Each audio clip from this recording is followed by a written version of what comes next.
வணக்கம். மாலை முரசு செய்திகள் தொலைக்காட்சியில் 50 முக்கிய செய்திகளை விரைவாகவும் துல்லியமாகவும் அரைமணியில் பார்க்கலாம்.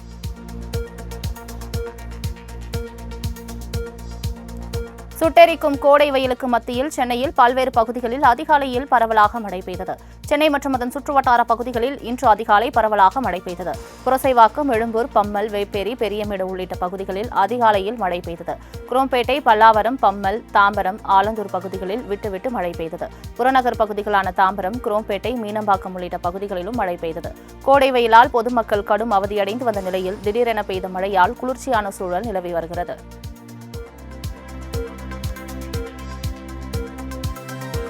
கோடை வெயிலுக்கு மத்தியில் தமிழகத்தின் பல்வேறு பகுதியில் வெளுத்து வாங்கிய கனமழையால் பொதுமக்கள் மகிழ்ச்சி அடைந்துள்ளனர். விழுப்புரம் மாவட்டம் செஞ்சி சுற்றுவட்டார பகுதிகளில் சுமார் 1 மணி நேரம் அதிகாலையில் கனமழை பெய்தது.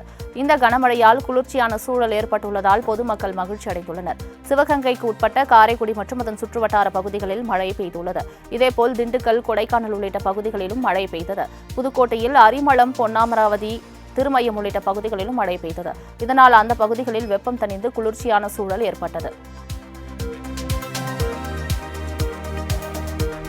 விழுப்புரம் மாவட்டம் செஞ்சி ஒழுங்குமுறை விற்பனை கூடத்தில் வைக்கப்பட்டிருந்த 6000த்திற்கும் மேற்பட்ட நெல் மூட்டைகள் மழையில் நனைந்து சேதமடைந்துள்ளன. செஞ்சி மற்றும் அதன் சுற்றுவட்டார பகுதிகளில் இன்று காலை கனமழை வெளுத்து வாங்கியது. செஞ்சி ஒழுங்குமுறை விற்பனை கூடத்தில் விவசாயிகள் கொண்டு வந்த 6000த்திற்கும் மேற்பட்ட நெல் மூட்டைகள் மழையில் நனைந்து சேதமடைந்துள்ளன. நெல் மூட்டைகளை குடோன் உள்ள வைக்க அதிகாரிகள் நடவடிக்கை எடுக்க வேண்டும் என விவசாயிகள் கோரிக்கை வைத்துள்ளனர்.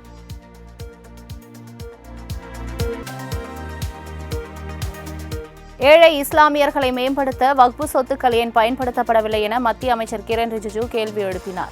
வக்பு சட்டத்திருத்த மசோதாவை தாக்கல் செய்து பேசிய அவர், வக்பு மசோதா இஸ்லாமிய சமூகத்தின் மத நம்பிக்கையில் தலையிடாது எனவும் இது சொத்துக்களை நிர்வகிப்பது தொடர்பானது மட்டுமே என தெரிவித்தார். மேலும் வக்பு வாரியத்தில் ஷியாய்கள், சன்னிகள், பெண்கள் உள்ளிட்டோர் சேர்க்க முன்மொழியப்பட்டுள்ளதாக தெரிவித்தார். வக்பு சட்டத்திருத்த மசோதா இஸ்லாமிய பெண்கள் மற்றும் குழந்தைகளுக்கு உரிமையை வழங்கவே தவிர இஸ்லாமியர்களின் சொத்துக்களை பறிப்பதற்காக அல்ல என்றும் விளக்கம் அளித்த கிரண் ரிஜிஜு, இந்த மசோதாவை எதிர்ப்பவர்களை வரலாறு மன்னிக்காது என்றார். வக்பு வாரிய சட்டத்திருத்த மசோதா இஸ்லாமியர்களின் தனி சட்டம் மற்றும் சொத்து உரிமையை தாக்கும் ஆயுதம் என மக்களவை எதிர்க்கட்சித் தலைவர் ராகுல் காந்தி குற்றம் சாட்டியுள்ளார். இதுகுறித்து அவரது எக்ஸ் தள பதிவில் வக்பு சட்டத்திருத்த மசோதா இஸ்லாமியர்களை ஓரங்கட்டப்படுவதை நோக்கமாக கொண்டுள்ளதாக குறிப்பிட்டுள்ளார்.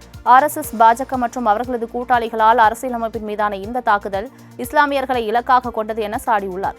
இந்த சட்டம் இந்தியாவின் கருத்தையே தாக்குவதாலும் மத சுதந்திர உரிமையை மீறுவதாலும் காங்கிரஸ் கட்சி இந்த சட்டத்தை கடுமையாக எதிர்ப்பதாக தெரிவித்துள்ளார்.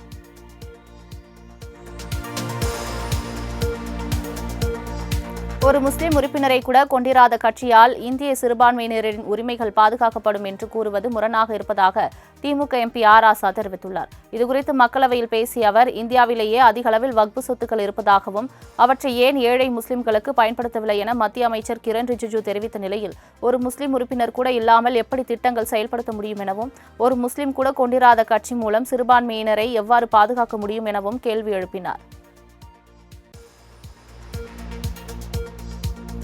இந்திய நாடு இஸ்லாமிய சமூகத்திற்கும் சொந்தமானது என்பதில் எந்த சந்தேகமும் இல்லை என பாஜக MP ரவிசங்கர் பிரசாத் தெரிவித்துள்ளார். மக்களவையில் வக்பு சட்டத்திருத்த மசோதா மீதான விவாதத்தின் போது பேசிய அவர், இந்த நாடு இந்துக்களுக்கு சொந்தமானது போலவே இஸ்லாமிய சமூகத்திற்கும் சொந்தமானது, அதில் எந்த சந்தேகமும் இல்லை என்றார். இந்தியாவின் வேகப்பந்து வீச்சாளர் முகமது ஷமி ஒரு விக்கெட் எடுக்கும்போது முழு தேசமும் மகிழ்ச்சியில் வெடிக்கும் எனவும், சானியா மிர்சா டென்னிஸில் இந்தியாவை பெருமைப்படுத்தும் போது அனைவரும் அதை கொண்டாடுகிறார்கள் என்றார்.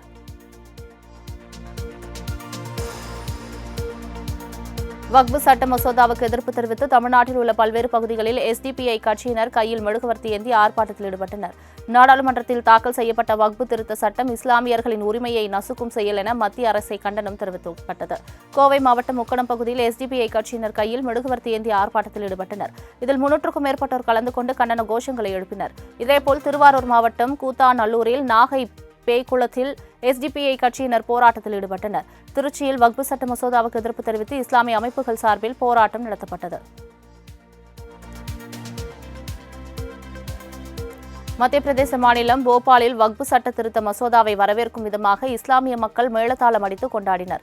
மக்களவையில் வக்பு திருத்த சட்ட மசோதா தாக்கல் செய்யப்பட்டது. இந்நிலையில் போபாலில் பெண்கள் மற்றும் குழந்தைகள் கையில் பிரதமரின் புகைப்படம் பொருத்திய பதாகைகளை ஏந்தியும் மேளதாளம் முழங்க நடனமாடியும் வரவேற்றனர். இந்த சட்ட திருத்தம் கொண்டு வந்தது மகிழ்ச்சி அளிப்பதாக இஸ்லாமிய மக்கள் தெரிவித்தனர். கச்சத்தீவை மீட்பது தொடர்பாக முதலமைச்சர் ஸ்டாலின் சட்டப்பேரவையில் கொண்டு வந்த தீர்மானம் ஏகமனதாக நிறைவேற்றப்படுவதாக சபாநாயகர் அப்பாவு தெரிவித்தார். கச்சத்தீவை மீட்பது தொடர்பாக முதலமைச்சர் ஸ்டாலின் சட்டப்பேரவையில் தனி தீர்மானம் கொண்டு வந்தார். கச்சத்தீவு தீர்மானம் தொடர்பாக திமுக, அதிமுக இடையே சட்டசபையில் காரசார விவாதம் நடைபெற்றது. பின்னர் அதிமுக, பாஜக உட்பட அனைத்து கட்சிகளும் ஆதரவு தெரிவித்ததை அடுத்து தீர்மானம் ஏகமனதாக நிறைவேற்றப்படுவதாக சபாநாயகர் அப்பாவு தெரிவித்தார். விரைவில் இலங்கை செல்லும் பிரதமர் மோடி தமிழ்நாட்டு மீனவர்கள் பிரச்சினைக்கு நிரந்தர தீர்வு காணவும் கச்சத்தீவை மீட்கும் ஆக்கப்பூர்வமான நடவடிக்கைக்கு பேச்சுவார்த்தை நடத்திட வேண்டும் என்று முதலமைச்சர் மு க ஸ்டாலின் வலியுறுத்தியுள்ளார். கச்சத்தீவை மீட்க கோரி சட்டசபையில் முதலமைச்சர் மு க ஸ்டாலின் இன்று தனி தீர்மானத்தை முன்மொழிந்தார். அப்போது பேசிய அவர், தமிழக மீனவர்கள் இலங்கை கடற்படையினரின் தொடர் தாக்குதலுக்கு உள்ளாக்கி வருகின்றனர் எனவும், இலங்கையில் அரசியல் நிலைமைகள் மாறினாலும் தமிழக மீனவர்கள் தாக்கப்படுவது மட்டும் மாறாமல் இருக்கிறது எனவும் வேதனை தெரிவித்தார். கச்சத்தீவு மீட்பு தொடர்பாக 3வது முறையாக ஆட்சிக்கு வந்திருக்கக்கூடிய பாஜக அரசு இன்று வரை ஆக்கப்பூர்வமான நடவடிக்கை எடுக்கவில்லை என குற்றம் சாட்டினார்.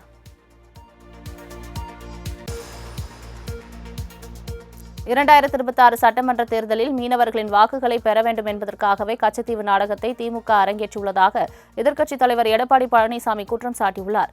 சட்டமன்ற வளாகத்தில் செய்தியாளர்களை சந்தித்த அவர், 16 ஆண்டுகள் மத்தியில் கூட்டணியில் இருந்த திமுக கச்சத்தீவை மீட்பது தொடர்பாக எவ்வித நடவடிக்கையும் எடுக்கவில்லை என சாடினார்.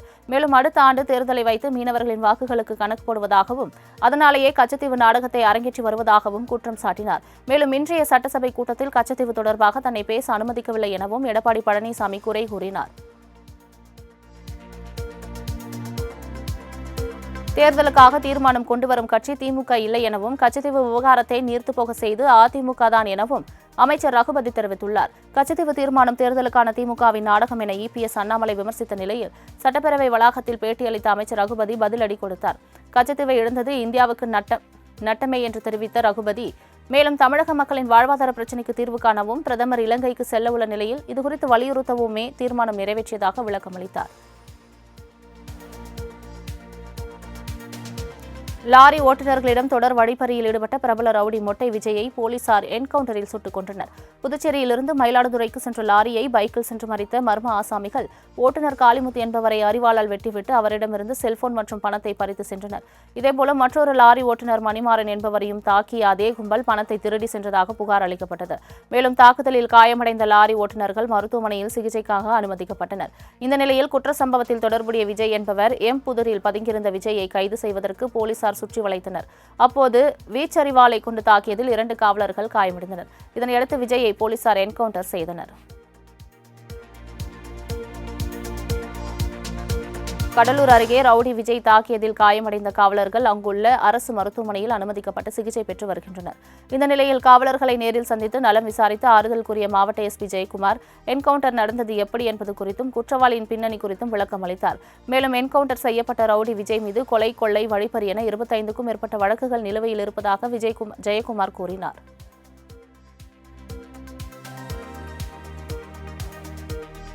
2 நாள் பயணமாக டெல்லியிலிருந்து சிறப்பு விமானம் மூலம் பிரதமர் மோடி தாய்லாந்து புறப்பட்டு சென்றார். தெற்கு ஆசியா மற்றும் தென்கிழக்கு ஆசியாவில் உள்ள 7 நாடுகள் ஒன்றிணைந்து பிம்ஸ்டெக் என்ற கூட்டமைப்பை ஏற்படுத்தியுள்ளன. இந்த கூட்டமைப்பின் உச்சி மாநாடு தாய்லாந்தில் நாளை நடக்கிறது. இதில் கலந்து கொள்வதற்காக பிரதமர் மோடி இன்று டெல்லியிலிருந்து விமானம் மூலம் தாய்லாந்து புறப்பட்டு சென்றார். தாய்லாந்து செல்லும் பிரதமர் மோடிக்கு இந்தியர்கள் பிரம்மாண்ட வரவேற்பு அளிக்க உள்ளனர். தொடர்ந்து தாய்லாந்து அரசு இல்லத்தில் அந்த நாட்டு பிரதமர் ஷினவத்ராவை சந்திக்கும் மோடிக்கு சம்பிரதாய வரவேற்பு அளிக்கப்படுகிறது. தொடர்ந்து நாளை நடைபெறும் உச்சி மாநாட்டில் கலந்து கொள்கிறார்.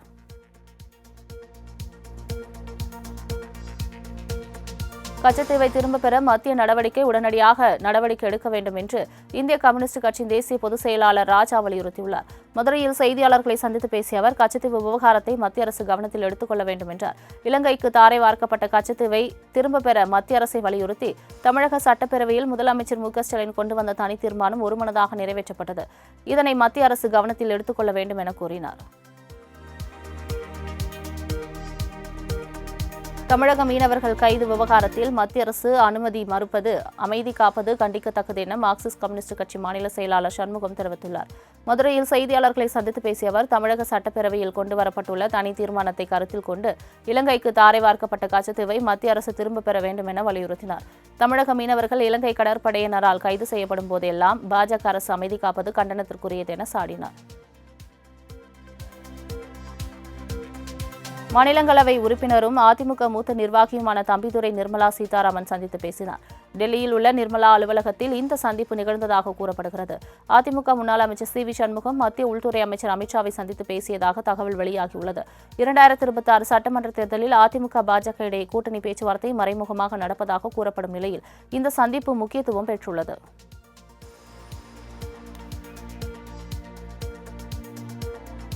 சிதம்பரம் அருகே உரிய ஆவணங்களின்றி தங்கியிருந்த பங்களாதேஷை சேர்ந்த 8 பேரை கைது செய்யப்பட்டனர். அங்குள்ள வண்டுராயன்பட்டு கிராமத்தில் அரசு விதை பண்ணை வளாகத்தில் புதிய கட்டுமான பணிகள் நடந்து வருகிறது. இந்த பணியில் ஈடுபட்டு வந்த 8 பேர் மீது சந்தேகம் இருப்பதாக புவனகிரி போலீசாருக்கு தகவல் கிடைத்தது. இதனையடுத்து போலீசார் அங்கு விசாரணை நடத்தியதில் பங்களாதேஷை சேர்ந்த 8 பேர் சட்டவிரோதமாக தங்கி வேலை பார்த்து வந்தது தெரியவந்தது. இதனையடுத்து 8 பேரையும் கைது செய்து அவர்கள் மீது வழக்கு பதிவு செய்யப்பட்டுள்ளது. மேலும் இதுபோல் குறைந்த சம்பளத்திற்கு யாரேனும் வேலைக்கு வந்தால் அவர்களிடம் பொதுமக்கள் விசாரணை நடத்தி காவல்துறைக்கு தகவல் கொடுக்க வேண்டும் என போலீசார் அறிவுறுத்தினர்.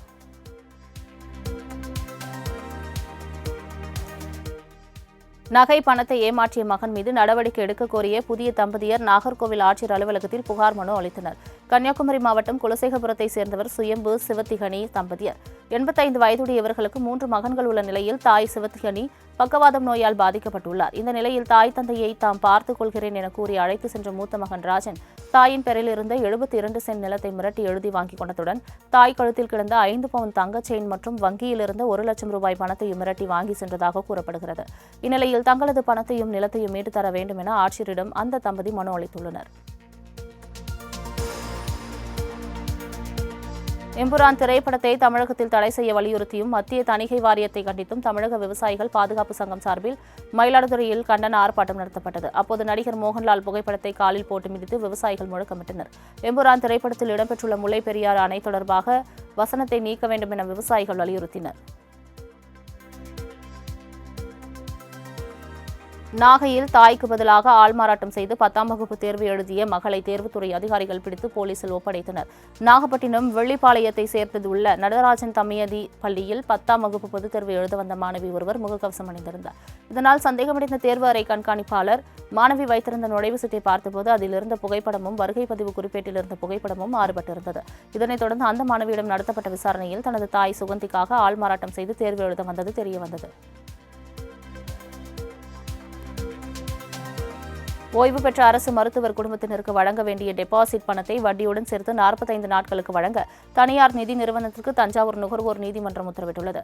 டெபாசிட் தொகைக்கான முதிர்வு காலம் முடிந்த பிறகும் தனியார் நிதி நிறுவனம் பணம் தராமல் ஏமாற்றி வருவதாக ஓய்வு பெற்ற அரசு மருத்துவர் சண்முகநாதன் அளித்த புகாரில் இந்த உத்தரவை நீதிமன்றம் பிறப்பித்துள்ளது. மருத்துவர் குடும்பத்தைச் சேர்ந்த 6 பேரும் டெபாசிட் செய்த தொகைக்கு வட்டி சேர்த்து 5,15 லட்சம் ரூபாயை வழங்கிட நிதி நிறுவனத்திற்கு நீதிமன்றம் ஆணையிட்டுள்ளது. கச்சத்தீவை மீட்போம் என்று ஆட்சிக்கு வந்த திமுக 4 ஆண்டுகளுக்கு பிறகு தற்போது கண்துடைப்புக்காக தனி தீர்மானம் நிறைவேற்றியிருப்பதாக அமமுக பொதுச் செயலாளர் டிடிவி தினகரன் குற்றம் சாட்டியுள்ளார். தேனி மாவட்டம் போடியநாயக்கனூரில் நடைபெற்ற அமமுக ஆலோசனைக் கூட்டத்தில் பங்கேற்ற பின் செய்தியாளர்களுக்கு பேட்டியளித்த அவர் திமுக செய்த தவறால் மீனவர்களை மீட்பதே மத்திய அரசின் வேலையாக இருப்பதாக கூறினார். திமுக அரசின் மக்கள் விரோத போக்கு வரும் சட்டமன்ற தேர்தலில் எதிரொலிக்கும் என கூறிய டிடிவி தினகரன் மத்திய அமைச்சர் அமித்ஷாவை செங்கோட்டையன் சந்தித்தது குறித்து அவர்தான் பதிலளிக்க வேண்டும் என கூறினார். திருவல்லிக்கேணி காவல் நிலையம் எதிரே உள்ள பிலால் பிரியாணி கடையில் பிரியாணி சாப்பிட்ட 20க்கும் மேற்பட்ட நபர்களுக்கு வாந்தி பேதி மயக்கம் ஏற்பட்டு பாதிப்படைந்தனர். இந்த புகாரின் அடிப்படையில் உணவு பாதுகாப்புத்துறை அதிகாரிகள் நேரில் சோதனை செய்து வந்தனர். ஆனால் கடை உரிமையாளர்கள் இல்லாததால் தற்காலிகமாக கடைக்கு பூட்டு போட்டு சென்றனர். பின்னர் செய்தியாளர்களிடம் பேசிய உணவு பாதுகாப்புத்துறை அதிகாரி சதீஷ்குமார் கடை உரிமையாளர்களிடம் எங்கு இருக்கிறார்கள் என்று தேட இருக்கிறோம் எனவும் பூட்டை உடைத்து இங்கு இருக்கக்கூடிய பொருட்களை எடுத்து செல்லக்கூடாது என்று தடை விதித்துள்ளதாகவும் தெரிவித்தார். தமிழ்நாடு மின்வாரியம் சார்பில் ஏப்ரல் 5ஆம் தேதி தமிழ்நாடு முழுவதும் சிறப்பு முகாம் நடைபெறும் என்று அறிவிக்கப்பட்டுள்ளது. சனிக்கிழமை காலை 11 மணி முதல் மாலை 6 மணி வரை மின்வாரிய செயற்பொறியாளர்கள் அலுவலகங்களில் சிறப்பு முகாம் நடைபெறவுள்ளது. மின் நுகர்வோர் பயன்படுத்திக் கொள்ள தமிழ்நாடு மின்வாரியம் வேண்டுகோள் வைத்துள்ளது. மின் கட்டணம், மின் மீட்டர்கள், குறைந்த மின்னழுத்தம், சேதமடைந்த மின் கம்பங்கள் குறித்து புகார் அளிக்கலாம் எனவும் தெரிவிக்கப்பட்டுள்ளது. நிலுவையில் உள்ள சம்பள பணத்தை வழங்காத தனியார் தோல் பதினிடும் தொழிற்சாலை மீது நடவடிக்கை எடுக்க கோரி போலீசில் புகார் அளிக்கப்பட்டுள்ளது. ராணிப்பேட்டை பகுதியில் உள்ள தனியார் தோல் பதனிடும் தொழிற்சாலையில் கடந்த 27ஆம் தேதி 27 ஆண்டுகளுக்கு முன்பு மூடப்போவதாக தெரிவித்த நிலையில் அங்கு பணியாற்றி வந்த சுமார் 400க்கும் மேற்பட்ட தொழிலாளர்கள் வேலையிலிருந்து நிறுத்தப்பட்டனர். இந்த நிலையில் தொழிற்சாலை நிர்வாகம் தரப்பில் வழங்க வேண்டிய நிலுவையில் உள்ள சம்பள பணத்தை இந்நாள் வரை தராமல் ஏமாற்றி வருவதாகவும் உரிய நடவடிக்கை எடுத்து பணத்தை பெற்றுத்தரக் கோரி பாதிக்கப்பட்டவர்கள் காவல் கண்காணிப்பாளர் அலுவலகத்தில் புகார் அளித்தனர்.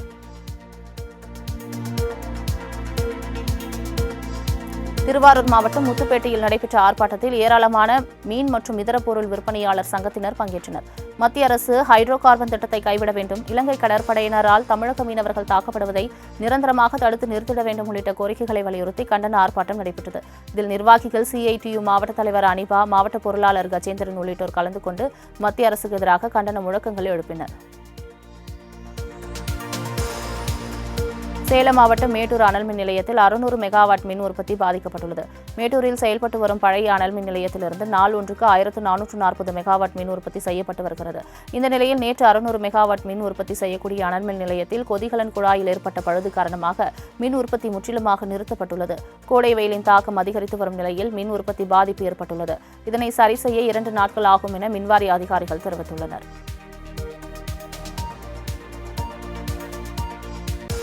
கோவை சிங்காநல்லூர் ESI மருத்துவமனையில் போதுமான மருத்துவ வசதிகள் இல்லாமல் மக்கள் பெரும் அவதிக்கு ஆளாகி வருகின்றனர். குறிப்பாக அல்சர் நோயால் பாதிக்கப்பட்ட நோயாளிகளுக்கு தேவையான ஆன்ஜியோ, MRI போன்ற முக்கிய சிகிச்சைகள் மருத்துவமனையில் இல்லை என கூறப்படுகிறது.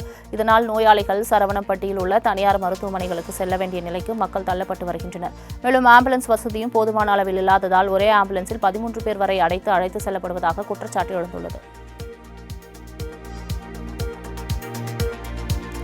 ஆந்திர முதல்வர் சந்திரபாபு நாயுடு தலைமையில் உயர்மட்ட ஆலோசனைக் கூட்டம் நடைபெற்றது. ஆந்திரா தலைமைச் செயலகத்தில் நடைபெற்ற கூட்டத்தில் திருமலை திருப்பதி தேவஸ்தான நிர்வாகத்தில் கொண்டுவர வேண்டிய சீர்திருத்தம், திருப்பதி மலையில் செய்ய வேண்டிய பணிகள் பற்றி தேவஸ்தான நிர்வாக அதிகாரி Shyamala Rao power point presentation மூலம் முதல்வருக்கு விளக்கி காட்டினார். இதில் திருமலை திருப்பதி தேவஸ்தான அறங்காவலர் குழு தலைவர் உட்பட அதிகாரிகள் பலரும் கலந்து கொண்டனர். முன்னதாக முதல்வர் சந்திரபாபு நாயுடுவிற்கு சேஷ வஸ்திரத்தை சமர்ப்பித்து தீர்த்த பிரசாதங்கள் வழங்கப்பட்டது. பிரதமர் வருகையொட்டி ராமநாத சுவாமி கோவிலில் சிறப்பு பாதுகாப்பு குழு அதிகாரிகள் ஆய்வு மேற்கொண்டனர். ராமேஸ்வரம் அடுத்த பாம்பனில் சுமார் 550 கோடி ரூபாய் மதிப்பீட்டில் புதிய ரயில் செங்குத்து தூக்கு பாலம் கட்டப்பட்டுள்ளது. இதனை வரும் 6ஆம் தேதி பிரதமர் மோடி ராமேஸ்வரத்திற்கு வருகை தந்து பாம்பன் புதிய செங்குத்துக்கு பாலத்தை திறந்து வைக்க உள்ளார். இந்த நிலையில் பிரதமர் வருகையொட்டி அவர் செல்லக்கூடிய இடங்களாக உள்ள ராமநாத சுவாமி கோவில், பொதுக்கூட்டம் நடைபெறும் இடம் உள்ளிட்ட பகுதிகளில் சிறப்பு பாதுகாப்பு குழு அதிகாரிகள் ஆய்வு நடத்தினர்.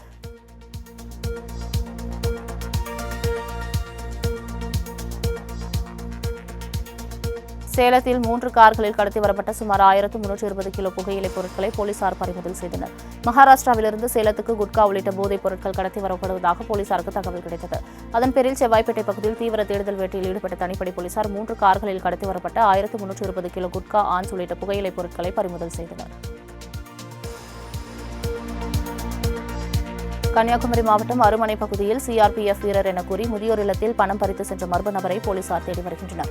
புன்னியம் பகுதியில் அன்னை முதியோர் இல்லத்திற்கு CRPF வீரர் கூறி வந்த மர்ம நபர்கள் தங்கள் கேம்பில் உள்ள எலக்ட்ரிக் பொருட்களை எடுத்து முதியோர் இல்லங்களுக்கு குறைந்த விலையில் தருவதாக கூறியுள்ளனர். இதனை நம்பிய முதியோர் இல்ல நிர்வாக இயக்குநர் அந்த நபரிடம் 43,000 ரூபாயை கொடுத்துள்ளார்.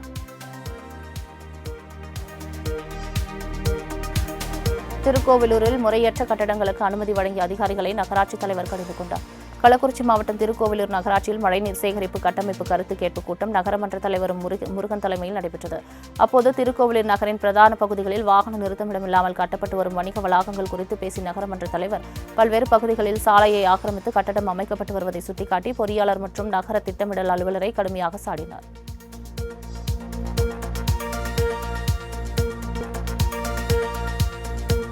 பெங்களூரில் உல்லாசமாக இருந்த வீடியோவை வெளியிடுவேன் என தொழிலதிபரிடம் 1 கோடி ரூபாய் கேட்டு மிரட்டிய பெங்களூரு பள்ளி ஆசிரியை உட்பட 3 பேர் கைது செய்யப்பட்டனர்.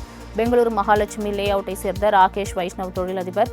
இவர் 3 குழந்தைகளும் இஸ்கான் கோவில் அருகே தனியார் பிளே ஸ்கூலில் பயின்று வருகிறார்கள். பள்ளிக்கு சென்ற குழந்தைகளை பிக்கப் செய்யும் போது பள்ளியின் உரிமையாளரும் அரிசியையுமான ஸ்ரீதேவி ராகேஷுக்கு அறிமுகமாகியுள்ளார். பின்னர் இருவரும் நெருக்கமாகி அடிக்கடி உல்லாசமாக இருந்துள்ளனர். இந்த நிலையில் பணம் கொடுக்காமல் வாங்கல் பிரச்சனையில் கருத்து வேறுபாடு ஏற்பட்ட நிலையில் கூலிப்படை ஏவி ராகேஷை மிரட்டியிருக்கிறார். புதுச்சேரியில் 100க்கும் மேற்பட்ட ஆசிரியர்கள் கையில் டார்ச் லைட் அடித்து விடிய போராட்டத்தில் ஈடுபட்டனர். ஒப்பந்த அடிப்படையில் பணியமர்த்தப்பட்ட 288 ஆசிரியர்கள் பணி நிரந்தரம் செய்யப்படுவார்கள் என துறையின் அமைச்சர் சட்டப்பேரவை கூட்டத்தொடரில் அறிவித்தார். ஆனால் இதுவரை அதற்கான எந்த நடவடிக்கையும் எடுக்கப்படவில்லை என கூறப்படுகிறது.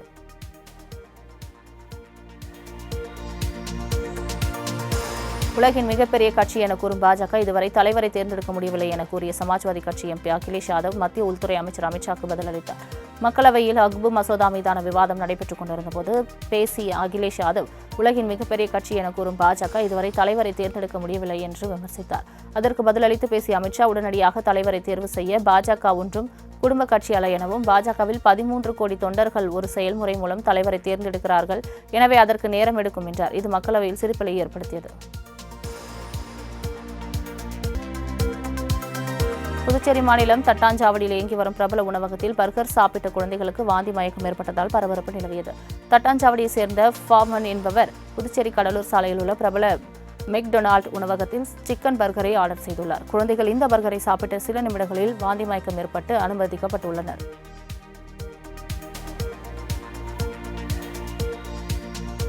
புதுச்சேரி மாநில காரைக்கால் அரசு பொது மருத்துவமனையில் மருத்துவ கண்காணிப்பாளரை கண்டித்து செவிலியர்கள் உள்ளிட்ட ஊழியர்கள் சாலை மறியல் போராட்டத்தில் ஈடுபட்டனர். மருத்துவமனை ஊழியர்கள் பணி நேரத்திற்கு அரை மணி நேரத்திற்கு முன்பே வர வேண்டும் என வற்புறுத்தப்படுவதும், அப்படி வராதவர்களுக்கு ஆப்சென்ட் போடும் மருத்துவமனை கண்காணிப்பாளரை கண்டித்து செவிலியர்கள், மருந்தாளர்கள், ஆம்புலன்ஸ் ஓட்டுநர் உள்ளிட்ட 400க்கும் மேற்பட்ட ஊழியர்கள் அரசு பொது மருத்துவமனை முன்பு சாலை மறியலில் ஈடுபட்டனர். ஹாலிவுட்டில் பேட்மேன் படத்தில் நடித்து உலக அளவில் ரசிகர்களை கொண்ட நடிகர் வால் கில்மர் காலமானார். 1995ஆம் ஆண்டு பேட்மேன் ஃபார் எவர் என்ற படத்தில் நாயகனாக நடித்திருந்தார் வால் கில்மர். இதுவரை 80க்கும் மேற்பட்ட படங்களில் நடித்த வால் கில்மர் ஜோன் வெலி என்பவரை திருமணம் செய்து விவாகரத்து பெற்றார். கடைசியாக டாப் கன் மார்விக் படத்தில் நடித்து முடித்த வால் கில்மருக்கு தொண்டை புற்றுநோய் பாதிப்பு ஏற்பட்டது. மரணத்தோடு போராடி வந்த கில்மருக்கு சமீபத்தில் நிமோனியா காய்ச்சலும் தொற்றியது. இதனையடுத்து அவர் உயிரிழந்தார்.